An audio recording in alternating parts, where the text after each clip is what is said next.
Impero's Pin Group tool is a cross-platform multi-device grouping feature, allowing teachers to quickly group and view devices. To make a pin group, open the Impero console and then click on the Add Pin Group icon. You will have the option to enter a group name or to use the automatically generated 4-digit PIN as the title of the group. To activate the pin group, click on Activate Session. Students will now be able to join the group by clicking on the Join Pin Group button. They will also need to enter the 4-digit PIN.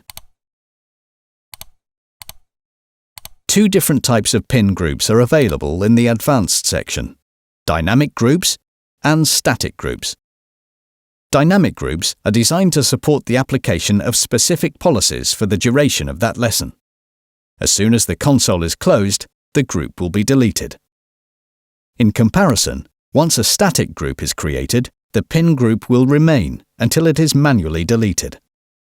You will also have the chance to configure the group settings and access rights by clicking on Set Group Properties.